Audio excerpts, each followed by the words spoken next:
Bom dia, pessoal, tudo bom com vocês? Por aqui tudo ótimo. Bem-vindos ao canal Dani Delanos e bem-vindos a mais uma história real aqui no nosso quadro Mundo Gringo, onde vocês escrevem a história e eu leio aqui no canal. Então, se você tem uma história para mandar pra gente, o e-mail tá aqui embaixo na descrição do vídeo, passa sempre na frente do vídeo, daniresponde@hotmail.co.uk. Vem dividir a sua história com a gente também.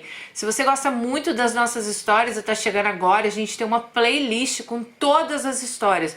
Só você clicar aqui embaixo também na descrição, no box de informação, que você vai achar a playlist do Mundo Gringo. Temos mais de 500 histórias já. Sério, gente, 500 histórias. É muita gente que participa. Bom, se você gosta muito também, deixe seu joinha, se inscreva no canal para não perder os próximos vídeos e deixe seu joinha aí porque o YouTube recomenda o nosso vídeo, mais pessoas conhecem, mais pessoas vão também querer mandar a história delas pra gente. Então vamos à história que chegou hoje. Mais uma Alice. Minha querida amiga, conheci você através do canal da Dani Bogione e desde então você, como ela, são minhas companheiras diárias de estrada no trajeto casa-trabalho-casa, no qual eu gasto 2 horas todos os dias. Então, muito bom saber que a gente faz parte aí da sua vida, parte dos seus dias, tá bom, minha linda? Bom, eu nunca dividi essa história com ninguém. Eu apenas vivi e guardei em algum lugar aqui dentro de mim e passei durante alguns meses da minha vida. Bom, vamos lá, Dani. A partir de quando isso aconteceu, eu já sorri, já chorei, já me desesperei, já caí, já levantei, sem que ninguém nunca soubesse o que estava acontecendo comigo. Egoísmo? Talvez. Acho que não, pois só suportei cada dia e cada hora de tudo isso sozinha para não machucar as pessoas que eu amo. Eu não nasci em nenhum lar desestruturado, eu fui cuidada e amada pelos meus pais, meus irmãos, meus professores, meus vizinhos e por todos os meus amigos. Nada normal, ou que eu tenha entendido como fases normais da vida de cidadãos de classe média nesse país. Embora tenha tido uma infância com recursos limitados, eu tive a chance de estudar numa escola particular e com isso tive acesso a coisas que meus irmãos e meus vizinhos de bairro talvez não tivessem. Isso foi bom, pois desde criança eu sabia que o mundo era bem maior do que aquilo que acontecia somente na minha rua. E que se eu quisesse eu poderia sim vencer e ter tudo o que as pessoas da minha escola tinham. A minha leitura era de que sim, era difícil, mas não era impossível. E dessa forma fui buscando a cada dia da minha vida. Bom, em 1991, quando eu tinha 14 anos, eu consegui meu primeiro emprego. Conquistar. Obviamente, eu errei muito. Comprometi meu salário, entrei no vermelho, no cheque especial, comprei roupas ao invés de pagar contas atrasadas, mas consegui fazer minha tão sonhada faculdade. Consegui um bom emprego e aos 24 anos eu comprei um apartamento. Menina, como você fala que sua história é significante? Olha só, você saiu lá de baixo, você lutou, com 24 anos você já tinha seu primeiro apartamento, coisa que muita gente não consegue, então eu acho que sim, você é um exemplo para muitas nós aqui. Bom, eu sou filha de uma costureira e de um cozinheiro que tinha apenas a 2ª série do 1º grau. Consegui antes dos 30 comprar o meu apartamento. Claro que era financiado, mas era meu. E paguei todas as parcelas por ele. Em algum momento, nos anos que antecederam essa conquista, eu comecei a fazer faculdade. Outra conquista necessária e prioritária na minha vida. Era em outra cidade. Eu precisava rodar muito todos os dias para sair do trabalho, ir para a faculdade direto e depois voltar tarde para que 6 da manhã eu acordasse novamente. Mas isso é o que acontece com a maioria das pessoas e sinceramente isso nunca foi um problema. Que bom ela falar sobre isso, porque vocês viram um vídeo que eu deixei lá no IGTV a falsa vida das redes sociais hoje em dia. Gente, isso aqui que ela tá falando de acordar, pegar um ônibus, ir pra faculdade, às vezes ir trabalhar, chegar em casa meia-noite, acordar às 6 da manhã, isso é normal. Isso acontece com a maioria das pessoas, tá bom? Porque hoje em dia, né, as pessoas pintam a vida de uma maneira talvez tão fácil. Bom, eu não vejo ninguém pintando uma vida hoje em dia que tá estudando, não, é uma futilidade danada. Então eu acho que quem realmente tem uma vida assim pensa, meu Deus, sou uma fracassada, porque ó, fulana só posta isso, isso e isso. Então não, você não é uma fracassada, você está dentro da normalidade, como uma pessoa normal, que estuda, vai se formar, vai batalhar pelo seu lugar ao sol. É assim que a vida acontece. Bom, então, também como acontece com muita gente na faculdade, eu tinha uma pessoa. Logo nos primeiros dias, essa pessoa me chamou a atenção. Ele era diferente, se vestia diferente, falava diferente. Ele tinha morado na Inglaterra, era requintado, cheiroso e tinha um cabelo de comercial de shampoo. Eu olhava para ele olhava para mim, brincávamos de chamar a atenção um do outro, até que uma vez quase ficamos. Mas aí ele tinha alguém. Quando ele terminava com essa pessoa, eu que estava namorando.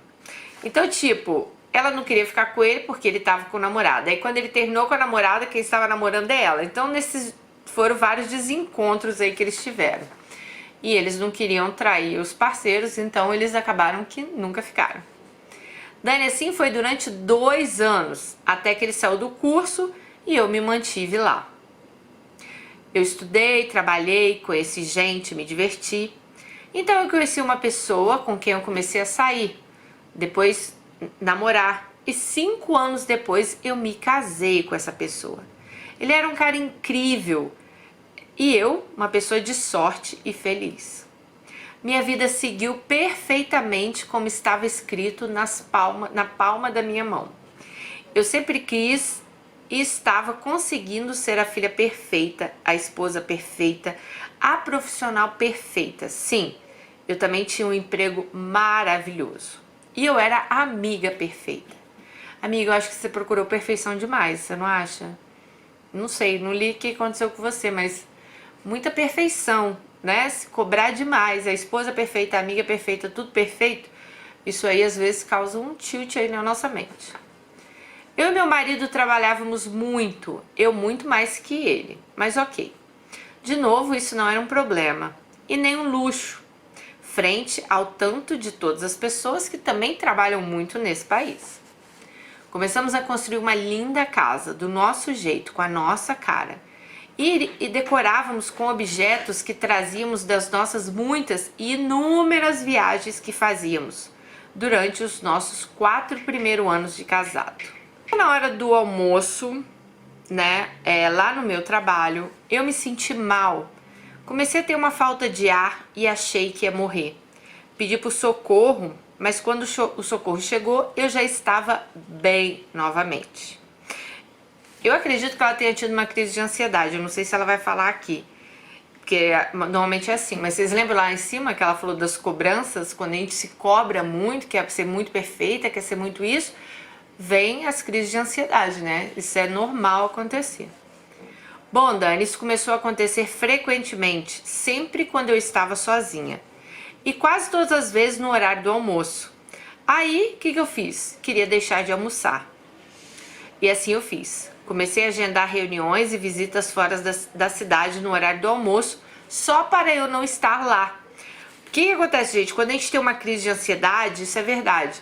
Por exemplo, se eu tenho na sala à noite, a minha mente vai ligar que se eu estiver na sala à noite eu vou ter uma crise. Então eu não vou querer ficar na sala à noite, eu vou querer ficar no meu quarto, no banheiro, tomar, sabe? E a mente dela ligou que as crises eram na hora do almoço e no lugar lá que ela ia para almoçar. Então ela começou a evitar esses lugares. Lembra que eu falei pra vocês, quando eu passei por isso, eu evitava ônibus, metrô? Por quê? Porque eu me senti mal dentro desses lugares e eu acabava querendo evitar. É assim que começam as coisas, tá? Bom, comecei a evitar, né, esses lugares para não ter a chance de me sentir mal. Eu não quis olhar para o problema. Ao invés disso, eu simplesmente bloqueei a sensação e a possibilidade de passar por aquilo todos os dias. Até procurei um médico porque achei que eu tinha problemas respiratórios, mas desisti de qualquer tratamento depois que ele me diagnosticou com depressão e me receitou um remédio tarja preta. Eu era forte demais para ter depressão, eu não podia estar passando por aquilo. Isso não era para mim, depressão não cabia na minha vida. Santa ignorância, né? Ela que tá falando, tá, gente? Além disso, que perigo, mas tudo bem, já me perdoei por isso. Voltando, ao assumir compromissos no horário do almoço, tinha sempre uma reunião em algum lugar às 14 horas. Era com o fornecedor, com o cliente. Eu sempre estava chegando em algum lugar nesse horário. Eis que um dia, ao parar o carro numa vaga no estacionamento de um cliente, alguém do meu lado sacudiu os braços sem parar. Quando olhei, vejo surgindo ali, lindo, cheiroso e com os cabelos de comercial de shampoo. Quem era? Aquele crush lá da faculdade. Lembra que 2 anos eles sentiram atração pelo outro, que eles queriam ficar, mas um tava namorando, o outro namorando? Então era ele, gente. Sim, o mocinho da faculdade. Desci do carro com o coração disparado. Aquela falta de ar do horário do almoço começou. E sem pensar em mais nada, nos abraçamos longa e apertadamente, como nunca fizemos, mas como eu sempre quis fazer. Naquele momento, eu não estava pensando em absolutamente nada. Eu apenas queria ficar ali abraçado, até que o mundo acabasse. Na realidade, eu estava até torcendo para o mundo acabar. Falamos sobre tudo, contei da minha vida, das minhas vitórias, dos meus fracassos, do meu marido, dos meus planos, da minha casa que eu estava construindo e, por fim, do tanto que eu quis viver aquele momento com ele, mas nunca vivi. Ficamos ali parados ao lado dos carros. O tempo passou e eu perdi a visita ao cliente. Depois de 3 horas, decidimos cada um seguir o seu caminho, com quase tudo dito um para o outro. Então, poucos dias depois, um pedido de amizade no falecido Orkut surgiu. Uma mensagem no e-mail, conversas no MSN, ligações no meio do dia e uma oportunidade para tomar um café. Então, o cara estava lá marcando em cima dela. Depois, marcamos um chopp. Depois, uma oportunidade imperdível de jantar preparado por ele na casa dele. E aí aconteceu, nós ficamos. Foi ao som de uma música italiana maravilhosa, de um vinho maravilhoso. Eu estava nas nuvens, até que peguei o carro para ir para a minha cidade e me dar conta de que alguém me esperava em casa. Mesmo que dormindo, mesmo sem ele fazer ideia de onde eu estava, o que estava acontecendo comigo, sim, meu marido estava em casa me esperando. Eu dirigi ao som da mesma música por 2 horas, até eu chegar em casa. E confesso que eu estava em órbita. Bom, quando enfim cheguei, fiquei parada dentro do carro, com receio de entrar. E me dei conta que por mais que eu tivesse desejado aquele momento, aquilo não poderia ter acontecido. Na realidade, eu nem sabia se eu queria ter feito aquilo. Não daquele jeito, mas eu tinha feito. Eu tinha um marido perfeito, um companheiro, um amigo, honesto, sincero, que me tratava como uma verdadeira rainha. Mas ali naquele momento eu não conseguia encará-lo. Era desumano com toda a nossa história e com tudo que eu mesma sempre quis. Podem me julgar, mas sim, eu estava destruída. Naquele momento prometi que eu tomaria uma decisão e que eu não repetiria mais aquilo. Durante os dias que se passaram, ele me procurou, o cabelo de comercial de shampoo. E então tivemos mais um encontro. Caloroso como de antes, emocionante como antes e definitivo, como nem eu e nem ele gostaríamos que fosse. Ou pelo menos naquele minuto não sabíamos. Eu simplesmente o abracei como o dia do reencontro e disse que aquele tinha sido uma das melhores coisas que eu tinha vivido. Nesse encontro, passei a noite com ele. Ao amanhecer, no caminho para casa, eu estava com lágrima nos olhos, o coração em frangalhos e, é claro, aquela sensação novamente de falta de ar. Ali eu me despedia da nossa história. E disse que seria a última vez que aquilo acabaria ali. Saí de lá decidida a contar para o meu marido tudo o que eu fiz. Eu estava decidida a contar para ele assim que ele chegasse de viagem. Eu quase não conseguia dirigir, eu não conseguia trabalhar. Eu fui para casa para que ninguém visse meu estado. Eu me encontrei com a minha consciência e avaliei toda a minha vida até aquele momento. Quantas coisas boas eu tinha vivido. O quão importante era a minha relação com meu marido. Meu marido era meu amigo, meu parceiro de vida e de alma. Pensei que nós dois só éramos aquilo porque nós tínhamos construído uma relação forte, segura, saudável e sincera. Então, eu conheci a diferença entre o justo e o certo. Até hoje eu uso isso. Às vezes o que é certo não é justo e o que é justo não é certo. Não contei nada para ele, pois era o certo, mas não era o justo com ele.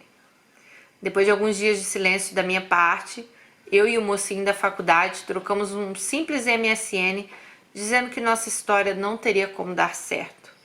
E mutuamente nos desconectamos de tudo. Colocamos um ponto final onde existia uma vírgula. Eu não vou dizer que os dias seguintes foram fáceis. Eu tinha uma culpa enorme. E por causa das crises de pânico, a falta de ar, a falta de apetite, a falta de sono foram aumentando, até que elas chegaram em níveis insuportáveis. Eu me agarrei com todas as minhas forças ao amor que meu marido me dava e ao suporte dos meus amigos. Muitas pessoas entenderam ali a minha desordem, que eram por causa da depressão e da fadiga, né? Mas todo mundo achando que aquilo era ocasionado pelo excesso de trabalho. Achei melhor eles pensarem assim. Depois de algum tempo, procurei medicina alternativa, comecei um tratamento para depressão, demorou mais ou menos 1 ano e meio, mas me curei definitivamente desse problema. Embora eu esteja sempre alerta sobre qualquer mudança de sono, humor ou sintoma físico que possa ter ligação com a depressão e com o pânico. Eu acho que todo mundo que passou por isso, eu também fico super alerta a essas mudanças para mim. Bom, meu marido continua ao meu lado, ele ainda é meu melhor amigo, construímos novas coisas, viajamos para novos lugares. Hoje somos muito mais fortes do que antes. Nosso amor superou o tempo, o desgaste e superou a uma paixão destruidora, literalmente, que quase colocou um ponto final a um amor indescritível. Isso tudo que eu contei a vocês fazem 10 anos. E hoje eu não poderia ser mais feliz do que eu sou. Dificilmente eu passo um dia sem pensar naquele homem, sem pedir que Deus cuide dele, sem que deseje a ele toda a felicidade com alguém. E por muitas vezes eu me questiono por que eu tive que dar asas a essa loucura. Quem sabe um dia eu vou entender que peça foi essa que o destino me pregou. Eu, uma pessoa tão forte, tão decidida, tão prudente, ter caído, né, nessa peça que o destino não me pregou. Vocês devem estar se perguntando por que eu decidi escrever.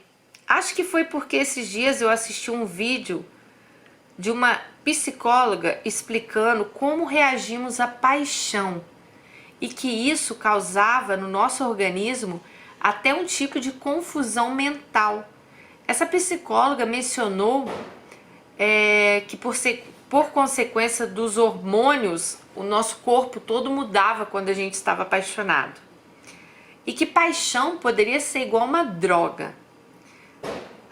Isso atrelado a um processo de depressão que eu estava passando, ela acha que foi por isso que ela acabou dando corda a esse romance com esse rapaz, né? Eu não sei, talvez se minha decisão tivesse sido outra, muitas pessoas além de mim teriam sofrido. Então acho que eu fiz a coisa certa. E nesse caso, a coisa justa. Hoje eu estou bem e estou feliz com a decisão que eu tomei. Alice, eu gostei muito do seu e-mail. Acho que sim, é uma história, poxa, de superação. Uma história que você contou pra gente desde lá da sua infância. Você sempre foi uma pessoa decidida. Deu pra notar que você sempre foi uma pessoa que se cobrou muito. Acho que muito que nem eu. Eu sempre me cobrei muito, acho que foi por isso que eu tive até o pânico também. Eu também sempre me achei uma pessoa forte e muitos momentos da minha vida que eu queria ter sido fraca, eu queria ser forte, vocês estão me entendendo? Então assim, a minha psicóloga conversou muito comigo isso, sabe? Eu não precisava ser forte o tempo inteiro. Tipo, eu não gostava de chorar, eu não gostava de colocar minhas emoções pra fora. Acho que é por isso que hoje em dia eu choro tanto aí nos vídeos com vocês. Mas eu não gostava de colocar minhas emoções pra fora. Eu achava que choro era um motivo de fraqueza e eu tinha que ser forte o tempo todo. Tem um ditado que fala, né?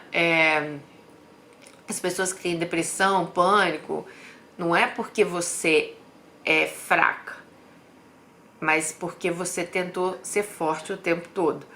Então, assim, as pessoas têm suas fraquezas.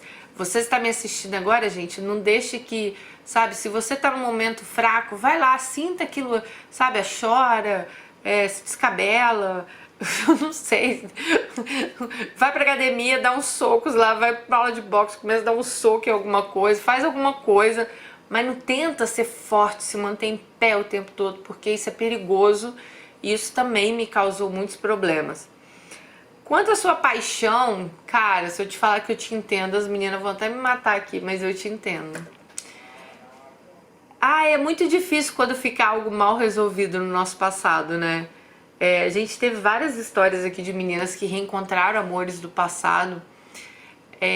Sei lá, parece que ainda mais se era algo que você queria muito, talvez ele queria muito e acabou, né, sendo cortado ali, como você falou, não teve um ponto final, ficou uma vírgula.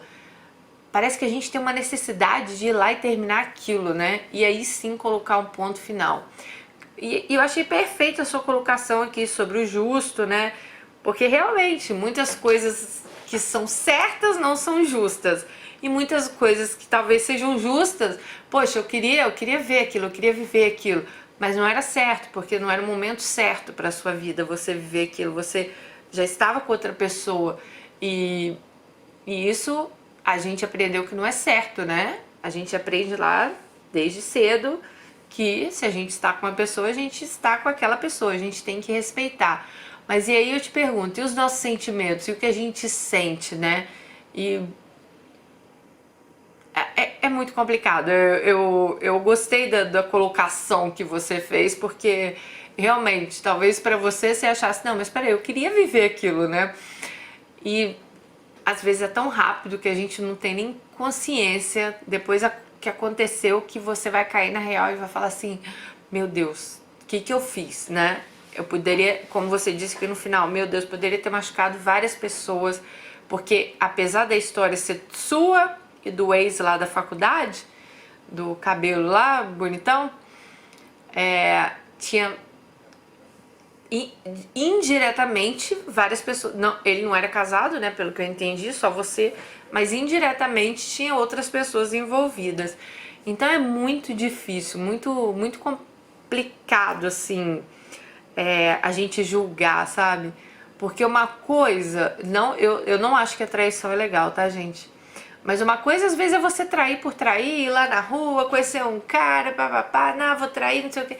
Outra coisa talvez é você sentir o que ela deve ter sentido, que lendo a história dela eu entendi, né? Era algo que ficou lá atrás e acho que foi algo meio que ela fez no automático, acho que ela nem chegou a pensar muito, né? E tem mulheres, você falou esse negócio de que paixão é meio que uma droga, eu já ouvi falar isso também. Tem mulheres que elas preferem estar apaixonadas do que elas terem realmente um relacionamento de amor. Ah, Dani, é igual? Eu não acho que é igual. Eu acho assim, a paixão é aquela coisa assim avassaladora, sabe? Que ela vem, ela Nossa, você fica louca esperando, olhando. Quem nunca, né? Olhou o telefone pro cara te ligar. Ai, tô chegando na sua casa, seu coração come... é uma sensação realmente que talvez uma droga te dê, uma sensação de adrenalina, né? E tem mulheres e homens também, não vou falar só mulheres, que eles têm a necessidade de estar sempre sentindo isso. E o amor, eu acredito que seja algo mais calmo, né? É algo assim, mais de amizade, companheirismo, você tá com aquela pessoa, você não vai ficar sentindo, talvez depois de muito tempo de casado, você gosta, óbvio, de estar com seu marido, vamos ser sinceros aqui, você gosta de estar com seu marido, você gosta de... mas talvez não seja mais aquela coisa que você vai ficar olhando pro celular, ai, meu marido vai me ligar daqui a pouco, ai, nossa, ele tá chegando em casa, meu coração. Então, é aquela diferença. A paixão, eu acho ela também assim... uma vez uma amiga minha falou assim, que a paixão ela é igual uma Coca-Cola. É muito gás. Só que na hora que o gás acaba, a paixão também acaba, sabe? Então, tem pessoas que tem que estar sempre buscando novas paixões para estar sempre sentindo aquilo. Acho que é por isso que ela falou que é igual uma droga mesmo. Você tem que estar sempre apaixonada, você quer estar sempre com alguém na sua vida, você quer estar sentindo. Talvez isso explique porque tantas meninas às vezes se apegam a homens que elas mal conhecem. Porque esses homens na internet fazem elas sentir isso. E é um sentimento bom. A paixão é um sentimento gostoso, é uma adrenalina, é algo que a gente sente. Nossa, ai, ele tá chegando, ai, ele vai vir aqui hoje, ai, nossa, eu vou passar ali na rua que eu vou ver fulano, ai, fulano passou aqui agora, eu vi, sabe? Então, assim, é uma coisa gostosa. Então, eu acredito que seja talvez por isso que muitas meninas acabam se apegando a esses homens, né? Tipo, apaixonadas. Ai, que gostoso, vai dar a hora de falar com ele. Ai, vou falar com meu amor pelo Skype. Porque, gente, se não fosse assim, você não ia aguentar ficar falando 3, 4, 5 horas, às vezes, com um homem que tá lá do outro lado do mundo, que você nunca viu na sua vida. Então, acho que isso explica muito. E é algo que eu vou até anotar aqui, sabe? É um assunto pra gente trazer aqui, talvez, com uma psicóloga, somente esse assunto. A paixão é uma droga? A paixão, ela vicia? Ela tem o mesmo efeito, né, de uma droga? Eu vou até anotar aqui pra gente falar sobre esse assunto, assim, mais ao fundo, né? Porque tantas pessoas querem estar apaixonadas? Por que que elas, né? Ou talvez porque que... Bom, eu não vou falar o que eu não sei, mas eu vou procurar saber sobre esse assunto pra gente falar melhor. Eu achei sua história assim, achei sim que é uma história que tenho certeza que muita gente vai se ver nela, muita gente talvez tenha sentido o que você sentiu, talvez muita gente não foi em frente por falta de coragem ou pela aquela coisa da gente, o certo e o não certo, isso não é certo, né? Eu tô numa relação, eu sou casada, mas que eu tenho certeza que talvez muitas pessoas aí já sentiram. E a gente não manda às vezes nas coisas que a gente sente, né? Quem dera se a gente mandasse, né, gente? Se a gente conseguisse controlar tudo que a gente sente. Mas eu fico feliz também disso ter passado, de você hoje estar bem, né? Isso já tem 10 anos que aconteceu, você tá bem com seu marido, vocês estarem bem, você ter caído na real, assim, e não ter magoado ele. Porque eu acho que existe muito amor entre você e seu marido, senão vocês não estariam juntos até hoje, né? Talvez aquela paixão avassaladora ali tivesse chegado, acontecido e tal, mas não tivesse ido em frente. Mas eu acho que você tá tantos anos com seu marido, vocês têm uma cumplicidade tão grande, que com certeza vocês se amam. Então é isso, amores. Vocês já passaram algo parecido com ela? Me contem nos comentários. Me contem. Eu sei que vocês já passaram. Eu tenho certeza que muitas aí já passaram. Quando você está num relacionamento e algo te balança, algo te... Uau, né? Eu tenho certeza, tanto para um homem quanto para a mulher. Eu tenho absoluta certeza que muitas pessoas já passaram por isso ou vão passar ainda. Um beijo, fiquem com Deus e até o próximo vídeo. Tchau!